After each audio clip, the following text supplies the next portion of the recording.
हाँ, वॉल्यूमेट्री का डिस्कशन करेंगे ना। 1 घंटा पढ़ाते हैं, आधे घंटे में वॉल्यूमेट्रिक है, ऑर्गेनिक है, जितना पिछला शीट दिया है सारी शीट का डिस्कशन होगा। करवाओ। हाँ, पिछला जो दिया है उसका हिसाब पूरा करें ना, ताकि नया फिर आप बांटते जाएंगे, साथ साथ नया देते जाएंगे और पिछले को क्लियर करते जाएंगे। क्लास में क्या होता है, एक पूछता है, एक और सबको 10 को फायदा होगा। ऐसे एक ही क्वेश्चन को 10 लोग बार पूछेंगे, इससे फायदा बस यही होता है क्लास में थोड़ा टाइम एक्स्ट्रा बढ़ जाता है, लेकिन इसी बहाने सब लोग लगा लेते हैं क्वेश्चन को।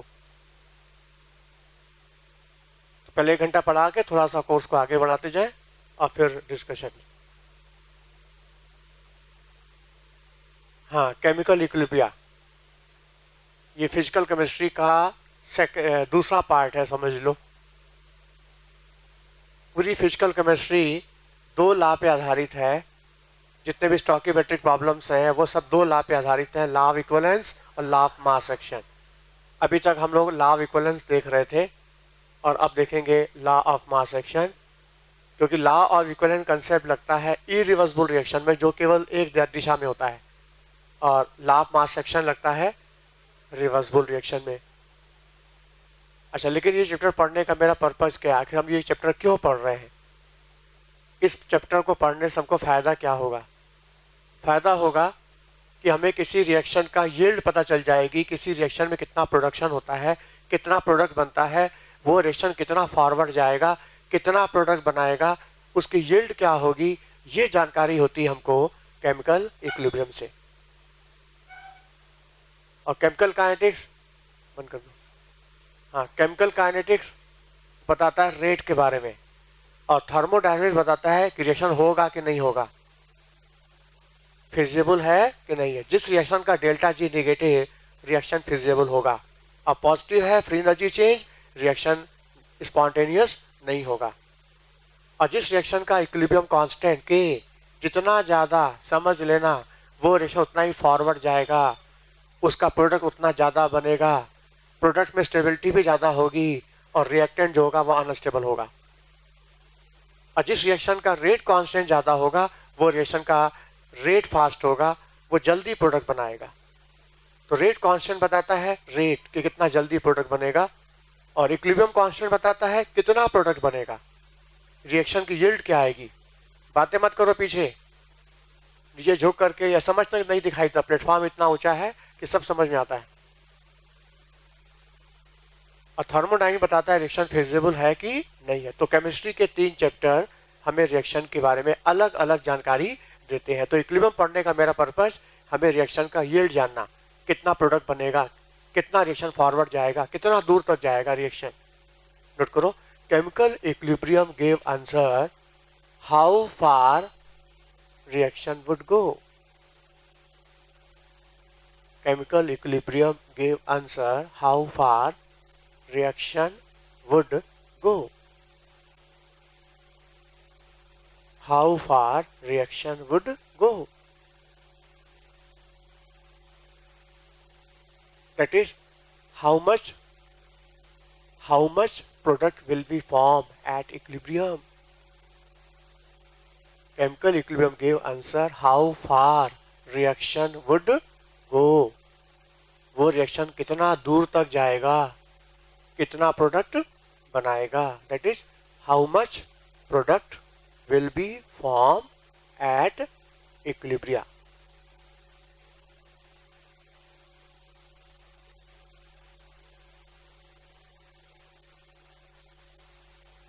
बात समझ में आई? इक्विलिब्रियम पर कितना प्रोडक्ट बनेगा, कितना रिएक्शन फॉरवर्ड जाएगा, ये जानकारी मिलती है इस चैप्टर केमिकल इक्विलिब्रियम से। कैसे? In terms of equilibrium constant. जिस रिएक्शन का इक्विलिब्रियम कांस्टेंट ज़्यादा, समझो उतना फॉरवर्ड जाएगा, उसका प्रोडक्ट उतना ज़्यादा बनेगा। क्वेश्चन आ चुका है, लास्ट क्वेश्चन पहली लाइन पे क्वेश्चन आ गया था लास्ट ईयर। किसी रिएक्शन का इक्विलिब्रियम कांस्टेंट दिया हुआ है, पूछ रहा है कौन रिएक्शन कितना फॉरवर्ड जाएगा, कितना प्रोडक्ट, किसमें प्रोडक्ट ज़्यादा बनेगा, किस रिएक्शन में प्रोडक्ट ज़्यादा बनेगा। तो जिसका इक्विलिब्रियम कांस्टेंट ज़्यादा, उसका प्रोडक्ट ज़्यादा बनेगा। और देखो, ये कंसेप्ट लगाते हैं हम लोग रिवर्सिबल रिएक्शन में।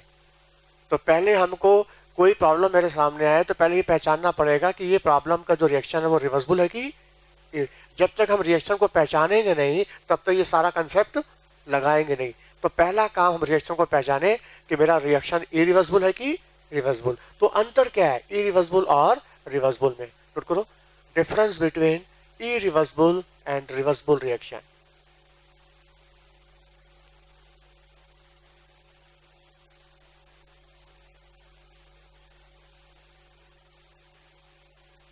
irreversible and reversible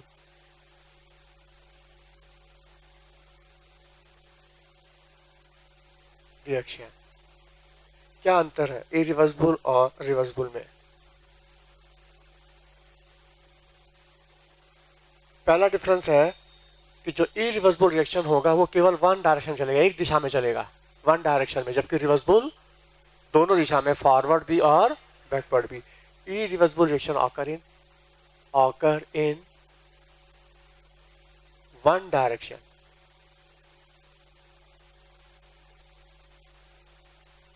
जबकि रिवर्सिबल के लिखेंगे occur in both direction, both direction, forward and backward। और जो रिएक्शन एक दिशा में होता है उसको सिंगल एरो से दिखा देते हैं, और जो दोनों दिशा में होगा फॉरवर्ड बैकवर्ड उसको हम दिखाएंगे एक एरो फॉरवर्ड के लिए और दूसरा एरो बैकवर्ड के लिए। मतलब इस तरह का साइन होगा रिवर्सिबल का। सेकेंड डिफरेंस ये है कि इरिवर्सिबल रिएक्शन कंप्लीट हो जाता है, जबकि रिवर्सिबल कभी कंप्लीट नहीं होता है। इरिवर्सिबल रिएक्शन अंडरगो कंप्लीटिशन,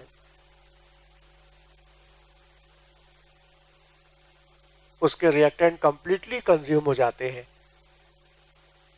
मतलब लिमिटिंग का कंसेप्ट लगता है। लिमिटिंग बोला था ना कि जो रिएक्टेंट कंप्लीटली कंज्यूम हो जाए उसको बोलते हैं लिमिटिंग। तो ये कंसेप्ट लगता है इरिवर्सिबल में, रिवर्सिबल में नहीं लगेगा, क्योंकि रिवर्सिबल रिएक्शन तो कभी कंप्लीट होगा ही नहीं, डज नॉट undergo completion।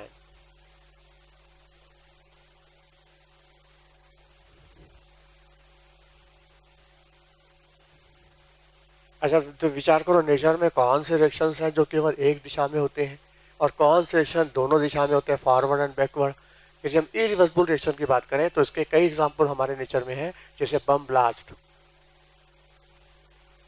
एक बार बम ब्लास्ट कर गया तो उसका मटेरियल वापस बम में नहीं कन्वर्ट होगा ना, बोलो इरिवर्सिबल है। अच्छा, एसिड बेस को मिला दो, strong acid strong base, HCl और NaOH को मिलाओ तो क्या बनता है NaCl प्लस वाटर। एक बार NaCl बन गया तो वो NaCl फिर वाटर से रिएक्ट करके वापस HCl नहीं बना सकता, NaOH नहीं बना सकता, क्योंकि स्ट्रॉन्ग एसिड स्ट्रॉन्ग बेस का सॉल्ट वाटर में हाइड्रोलाइज नहीं होता है, कंजुगेट दोनों के वीक होते हैं। तो acid base neutralization is irreversible. हाँ, तुमने किसी हाइड्रोकार्बन का कंबशन कर दिया, मीथेन का, इथेन का, तो क्या बनेगा CO2 एंड वाटर। तो एक बार जब कंबशन हो गया तो वो रिएक्शन रिवर्स नहीं आएगा। तो कंबशन भी क्या है इरिवर्सिबल है। जितने बायोकेमिकल रिएक्शंस होते हैं सब इरिवर्सिबल है। अब दूध एक बार दही में जम गई तो दही तो वापस मिल्क में नहीं आएगा ना। अब दही से चाहे छेना निकालो चाहे पनीर बनाओ, एक बार बन गया तो वापस वो दूध में कन्वर्ट नहीं होगा। सारे बायोकेमिकल रिएक्शन जो है वो तो लिख सकते हो एग्जांपल में bomb blast, combustion, acid base neutralization, biochemical reactions, किसमें सब आएंगे? हाँ, इरिवर्सिबल में।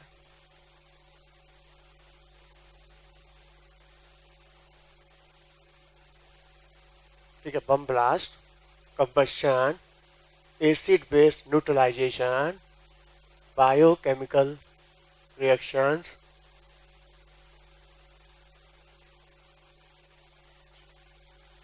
the formation of curd from milk, curd from milk, ये बायोकेमिकल हो गया ना। ठीक है, formation of curd from milk biochemical हुआ। ये सब क्या है इरिवर्सिबल, केवल एक दिशा में चलेगा, फॉरवर्ड बैक नहीं आएगा। हाँ, रिवर्सिबल रिएक्शन जो कि फॉरवर्ड भी और बैकवर्ड भी।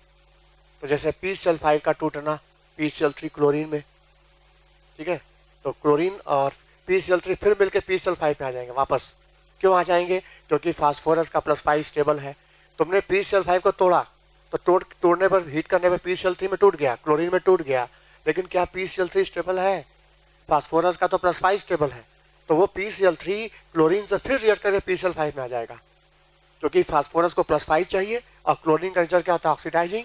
तो क्लोरीन PCl3 को फिर ऑक्सीडाइज करके PCl5 में ले आएगा। रिएक्शन क्या होगा? बैक हो गया, ठीक है। PCl5 का टूटना, अमोनिया का टूटना, सल्फर ट्राइऑक्साइड का टूटना SO2O2 में, ये सब रिवर्सिबल है, क्योंकि SO3 क्या है? सल्फर का +6 है, और तुमने हीट करके तोड़ दिया, SO2 में +4 मिलेगा, तो +4 तो अनस्टेबल है, +6 स्टेबल है, तो सल्फर SO2 से +4 से +6 में जाना चाहेगा, और 4 से 6 में लाने के लिए जो ऑक्सीजन निकल रही है साथ में, वो क्या? ऑक्सीडाइजिंग है, वो ऑक्सीडाइज करके रिएक्शन को बैक कर देगा।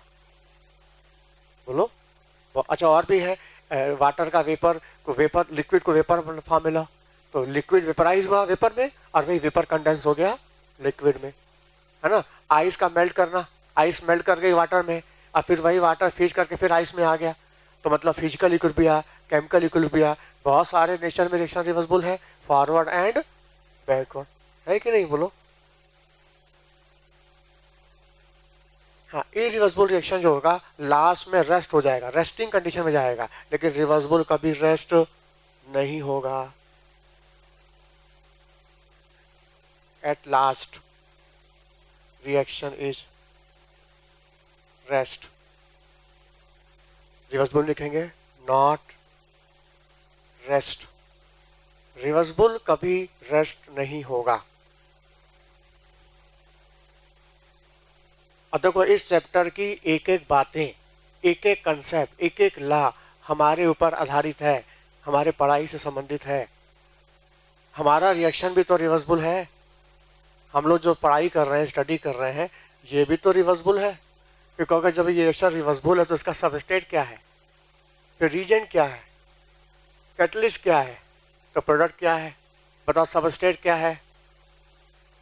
स्टूडेंट जो पढ़ाई कर रहा है वो सबस्ट्रेट है, और रीजन उसका स्टडी मटेरियल है, एनवायरनमेंट, और कैटलिस्ट क्या? उसका टीचर है, और सॉल्वेंट क्या? उसका एटमॉस्फेयर, जिसके साथ वो मिलता जुलता बातचीत करता है, एटमॉस्फेयर, और सिलेक्शन उसका प्रोडक्ट है, और टेम्परेचर स्टूडेंट के द्वारा की जाने वाली मेहनत है। टेम्परेचर भी होता है, कंडीशन देते हैं ना, स्टूडेंट द्वारा की जाने वाली मेहनत क्या है? टेम्परेचर है, और प्रेशर स्टूडेंट के ऊपर पड़ने वाला दबाव है। प्रेशर टीचर्स का, पेरेंट्स का, फ्रेंड्स का एक प्रेशर बनता है ना, बोलो। तो ये है रिएक्शन, तो ये तुम्हारा रिएक्शन भी रिवर्सिबल है। और हमारी जो पढ़ाई है, जो स्टडी है, ये कभी कंप्लीट नहीं, ज्ञान का कोई अंत नहीं है। अब कई साल से लगे हैं हम खुद, फिर भी हमको लगता है अभी बहुत कुछ सीखना है, अभी बहुत कुछ हमारे कमी है, मतलब अभी भी लगता है एंड नहीं है, अभी आगे भी बहुत रास्ता है। इसका मतलब पढ़ाई का कोई अंत नहीं है, तो मतलब रिवर्सिबल रिएक्शन क्या होगा? नॉट रेस्ट, कभी रेस्ट नहीं होगा। ध्यान देना, अपनी लाइफ में न टीचर्स, डॉक्टर और वकील और साइंटिस्ट कभी तुमको खाली नहीं दिखाई देंगे, कहीं बैठे भी रहेंगे तब भी ना कुछ सोचते रहेंगे, अपने रिसर्च के बारे में, अपने वर्क के बारे में सोचते रहेंगे। लाइफ में कभी वो खाली नहीं होंगे। बाकी और पेशे वाले खाली हो जाएंगे, लेकिन ये लोग कभी नहीं खाली होंगे, टीचर्स हो, चाहे वकील हो, चाहे डॉक्टर हो, चाहे कोई साइंटिस्ट हो। क्यों? क्योंकि हर समय बैठे बैठे भी स्टडी करते रहते हैं, कुछ ना कुछ उनका ज्ञान, नॉलेज चलता ही रहेगा, वो कभी रेस्ट में नहीं जाएंगे। मतलब ये रिएक्शन क्या हुआ? रिवर्सिबल हुआ। तो इस चैप्टर की एक एक बात, एक एक लॉ, वो हमारे पढ़ाई से संबंधित है। और यदि हमको अपने बारे में जानकारी हासिल करना है कि मेरा सिलेक्शन होगा कि नहीं, तो थर्मोडायनेमिक्स पढ़ना पड़ जाएगा। और यदि होगा तो किस रैंक के साथ होगा, क्या रिजल्ट आएगा, इसके लिए केमिकल इक्विलिब्रियम है, और कितना समय लगेगा, केमिकल काइनेटिक्स है। तो हम इक्विलिब्रियम पढ़ रहे हैं, मतलब अपने बारे में ये जानकारी हासिल करने जा रहे हैं कि मेरा सिलेक्शन किस रैंक के साथ होगा, उसका रैंक क्या आएगा, क्या कॉलेज मिलेगा, क्या मार्क्स आएंगे हमारे, ये जानकारी देगा केमिकल इक्विलिब्रियम। और अपने रैंक को सुधारना है, अपने मार्क्स को इंप्रूवमेंट में लाना है, तो उसके लिए क्या साधन करना होगा वो भी जानकारी चैप्टर मिल जाएगी तुमको। अपने रिजल्ट को सुधार करना है, उसको इंप्रूवमेंट लाना है, तो उसके लिए क्या करना होगा वो भी तुमको इस चैप्टर में मिल जाएगा। इसलिए एक तीर से दो शिकार करो, अपना भी जानकारी हासिल कर लो और ये चैप्टर भी पढ़ लो साथ साथ में। बात समझ में आई? हाँ, नेक्स्ट। इरिवर्सिबल रिएक्शन जो होगा उसमें कभी इक्विलिब्रियम नहीं आएगा, जबकि रिवर्सिबल रिएक्शन में इक्विलिब्रियम आएगा। Equilibrium point does not occur, जबकि रिवर्सिबल में क्या होगा, equilibrium point occur. Reversible reaction में इक्विलिब्रियम पॉइंट आता है, जबकि इरिवर्सिबल में एंड पॉइंट आता है। एंड पॉइंट, एंड पॉइंट और एंड पॉइंट बता चुके हैं वॉल्यूमेट्रिक में, जिस पर लगाता है लॉ ऑफ इक्विवेलेंट कंसेप्ट। ये शो करता है कि रिएक्शन कंप्लीट हो गया। एंड पॉइंट आने का मतलब एसिड बेस या ऑक्सीडाइज्ड एजेंट आपस में कंप्लीटली रिएक्ट कर गए, मतलब रिएक्शन रेस्ट हो गया, रिएक्शन डेड हो गया, उसको बोलते हैं एंड पॉइंट। और वहां पे हम लोग लगाते हैं लॉ ऑफ इक्विवेलेंस, और उसमें लगाएंगे लॉ ऑफ मास एक्शन, इसमें लगाएंगे लॉ ऑफ इक्विवेलेंस, और इसमें लगाएंगे लॉ ऑफ मास एक्शन।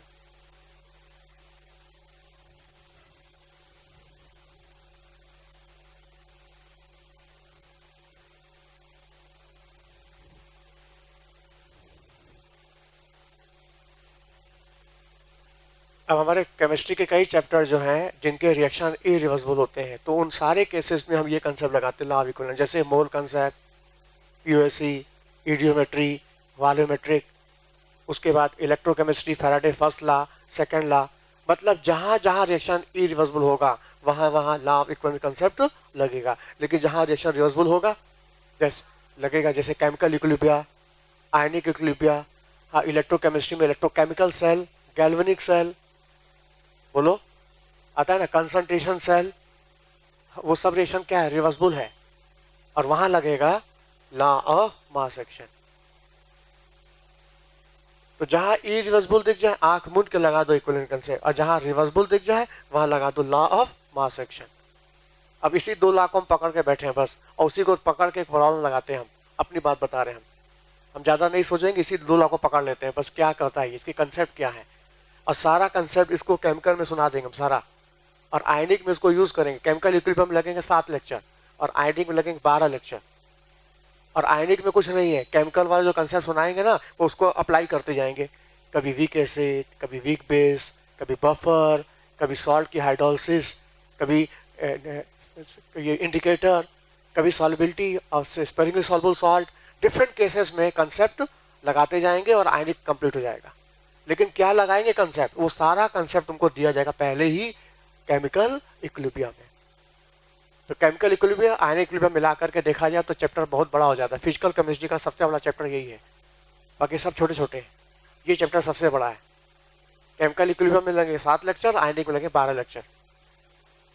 तो सारा कंसेप्ट तो पहले ही है, 7 लेक्चर के अंदर ही है। उसको तुमने समझ लिया तो आयनिक तुम्हारा ऐसे ही खत्म हो जाएगा उसी में। तो जो कंसेप्ट है वो को पहले ही दिया जाएगा। अच्छा, कोई भी रिएक्शन इरिवर्सिबल रिवर्सिबल, मेरे सामने प्रॉब्लम आया, हम कैसे जाने कि इरिवर्सिबल रिवर्सिबल है, कि हमको लॉ इक्विवेलेंस लगाना है कि लॉ ऑफ मास एक्शन लगाना है। इसकी पहचान ये है, इरिवर्सिबल की पहचान ये है, उसका प्रोडक्ट या तो प्रेसिपिटेट कर जाएगा या प्रोडक्ट में से गैस सिस्टम से निकल जा रही बाहर। जिस रिएक्शन का प्रोडक्ट प्रेसिपिटेट कर गया या प्रोडक्ट गैस के रूप में सिस्टम से निकल गया, समझ लेना वो रिएक्शन इरिवर्सिबल है, और वहां लगेगा इक्विवेलेंट कंसेप्ट। केवल सिल्वर नाइट्रेट डालते थे तो एजीएल का प्रेसिपिटेट आता था, तो वो रिएक्शन था इरिवर्सिबल हो गया, इरिवर्सिबल फॉरवर्ड। कई रिएक्शन में गैस बनती है और गैस सिस्टम से निकलती जाएगी, जब सिस्टम से बाहर निकल गई तो वो भी रिएक्शन कहा जाएगा फॉरवर्ड, इरिवर्सिबल। लिखो प्रोडक्ट प्रेसिपिटेट, इसका प्रोडक्ट जो है प्रेसिपिटेट।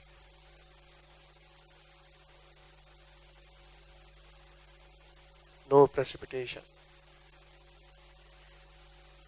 क्वेश्चन कैसे आएगा, मेरे सामने 4 रिएक्शन लाइन से लिख देगा और पूछेगा विच रिएक्शन इरिवर्सिबल या रिवर्सिबल। हम क्या देखेंगे, जिस रिएक्शन में प्रेसिपिटेट दिख रहा है या कोई गैस निकल रही है सिस्टम से तो हम कहेंगे वो, और जिसमें नहीं दिख रहा है वो रिवर्सिबल है। प्रोडक्ट प्रेसिपिटेट या gas escape from system,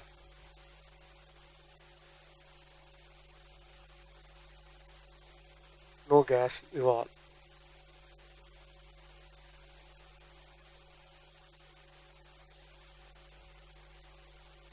system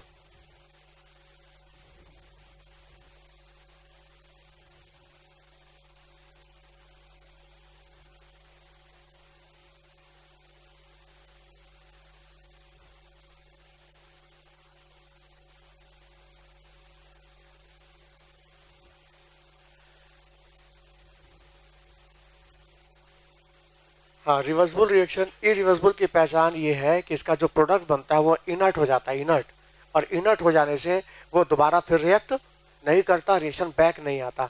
जबकि रिवर्सिबल का जो प्रोडक्ट होगा वो एक्टिव होगा, जो कि वापस फिर रिएक्ट कर जाएगा और रिएक्शन को बैक कर देगा। ये पहचान है इरिवर्सिबल और रिवर्सिबल की। हाँ, इसका प्रोडक्ट इनर्ट होगा, product inert, non reactive.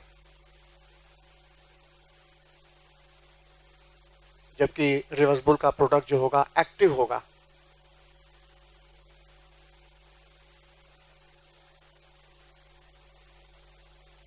Active product activity है। जैसे एग्जांपल देके बताएं,